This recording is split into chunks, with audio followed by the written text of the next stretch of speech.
स्वागत है आपका और एक नए वीडियो में और एक नए टॉपिक के साथ। मैं हूं डॉक्टर देवू, मैं हूं राजेश। स्वागत करते हैं हमारे यूट्यूब चैनल में। फ्रेंड्स, आज तो चलिए दोस्तों वीडियो स्टार्ट करते हैं। आशा करेंगे पसंद आएगा और पसंद आए तो लाइक और शेयर जरूर से कर दीजिएगा। और चैनल पर पहली बार आए सब्सक्राइब नहीं किया, साथ में सब्सक्राइब भी कर दीजिएगा। चलिए स्टार्ट। क्या भारत और अदानी साहब ये चाहें कि बांग्लादेश की अगर हमने बिजली बंद करनी है, ढाका को अंधेरों में कन्वर्ट करना है, तो क्या वो कर सकते हैं? बिल्कुल कर सकते हैं।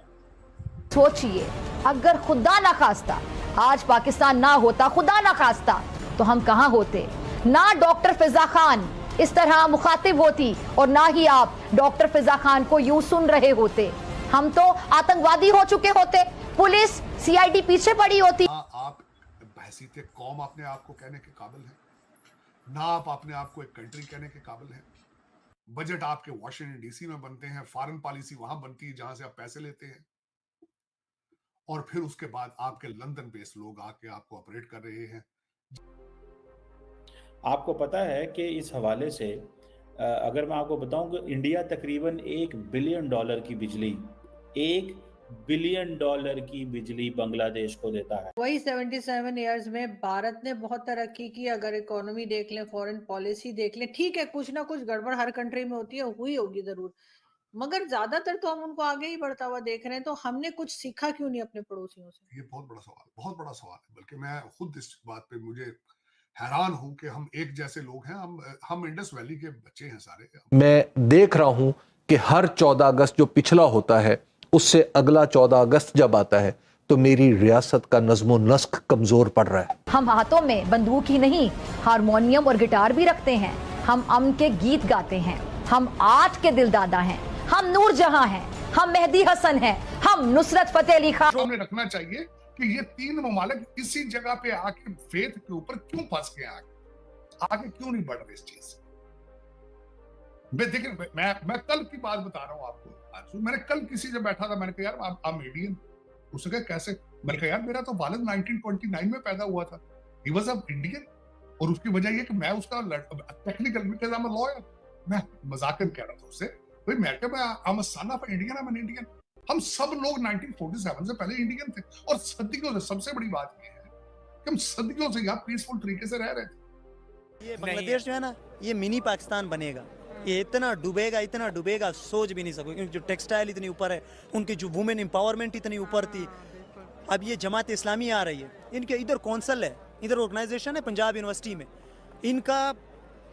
आप सोचें कि मतलब इस तरह वो उन्होंने ऐसा चीजें सारी ऐसे की हुई है। ऐसे आपके औरंगजेब साहब टोपियां सी के हुकूमत चलाते थे, लेकिन 300 हर मुगल जो था शराब का नशई था। हर मुगल था उसके उस 4 शादियों पे नहीं रहता था। 300 उनकी खवातीन हरम में होती थी।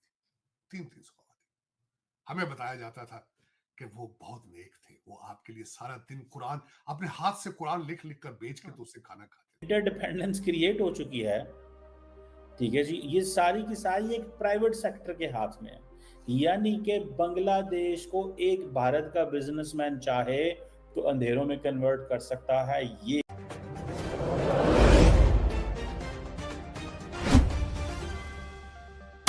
भारत और अदानी साहब ये चाहें कि बांग्लादेश की अगर हमने बिजली बंद करनी है, ढाका को अंधेरों में कन्वर्ट करना है, तो क्या वो कर सकते हैं?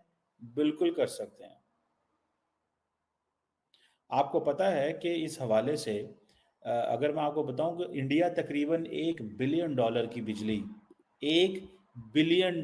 की बिजली बांग्लादेश को देता है। अब मोहम्मद यूनुस साहब जो हैं वो कोशिश कर रहे हैं कि किस तरह मैं इंडिया पे प्रेशर डालूं और हसीना वाजद जो है उसको वापस लाया जाए, लेकिन वो कहा जा रहा है कि नहीं कर पाएंगे। इंडिया की जितनी भी एक्सपोर्ट्स हैं बांग्लादेश के अंदर, उसमें से 9.3% जो एक्सपोर्ट है वो बिजली है। सिर्फ 2023-24 की मैं बात करूं, और ये जो इलेक्ट्रिसिटी ट्रेड है बिटवीन इंडिया एंड बांग्लादेश, ये बड़ी क्रूशल है। सो एट वन पॉइंट हम ये समझते हैं कि मोहम्मद यूनुस और जो बांग्लादेश नेशनल पार्टी है खालिदा जिया की, वो कह रहे हैं कि इंडिया जो है शेख हसीना वाजद को भेजे। लेकिन वो नहीं कर सकते क्योंकि ये जो इंटरडिपेंडेंस क्रिएट हो चुकी है, ठीक है जी, ये सारी की सारी एक प्राइवेट सेक्टर के हाथ में है।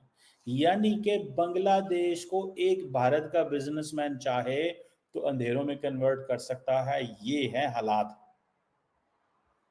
अब ये देखें जो एक इलाका है भारत का जो जिसे बोलते हैं झारखंड, गोदा, ठीक है जी, वहाँ पे ये सारी की सारी जो इलेक्ट्रिसिटी का है, ये इलेक्ट्रिसिटी का पावर हाउस है और बांग्लादेश वहीं से जाती है। इसीलिए कहा जाता है कि बांग्लादेश इसी वजह से there are so many things to be dependent on India.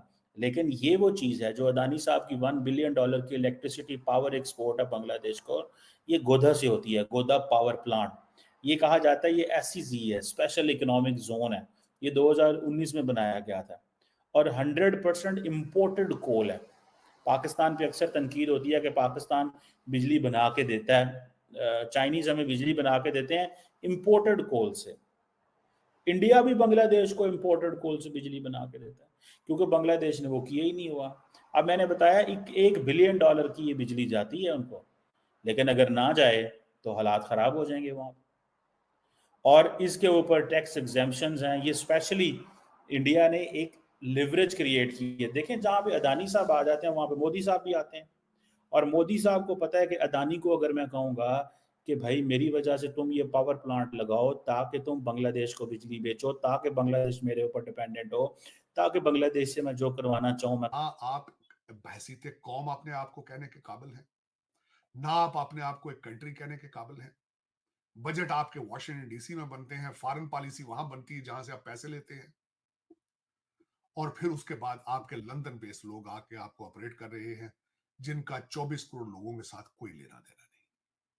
लेकिन सर वही 77 इयर्स में भारत ने बहुत तरक्की की। अगर इकोनॉमी देख लें, फॉरेन पॉलिसी देख लें, ठीक है कुछ ना कुछ गड़बड़ हर कंट्री में होती है, हुई होगी जरूर, मगर ज्यादातर तो हम उनको आगे ही बढ़ता हुआ देख रहे हैं। तो हमने कुछ सीखा क्यों नहीं अपने पड़ोसियों से? ये बहुत बड़ा सवाल है। बल्कि मैं खुद इस बात पे मुझे हैरान हूं कि हम एक जैसे लोग हैं, हम इंडस वैली के बच्चे हैं सारे, हम देखा जाए तो वी आर वन, इसमें कोई शक नहीं है, इसमें कोई मुबालगा आराई नहीं है। मुसलमान तो आप कब आप हुए हैं, कुछ अरसा हुआ है, सदियों से आप रह रहे, लेकिन हाँ वहां से कुछ लोग निकले हैं जिन्होंने दुनिया को हैरान करके रख दिया, इसमें कोई शक नहीं है।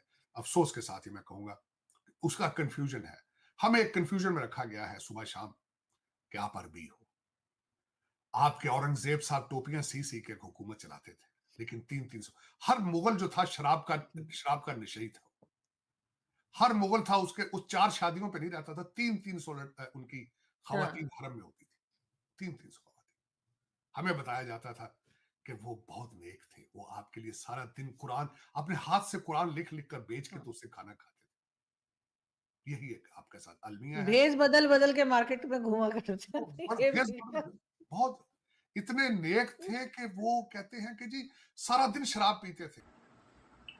थैंक यू दोस्तों वीडियो को यहाँ तक देखने के लिए। बाकी दोस्तों आपकी क्या राय है इस वीडियो के माध्यम से आप कमेंट में लिखकर जरूर बता दीजिए। फिलहाल आपसे विदाई ले रहे, मिलेंगे और एक नई वीडियो में दोस्तों आपके साथ। टिल देन जय हिंद, जय भारत।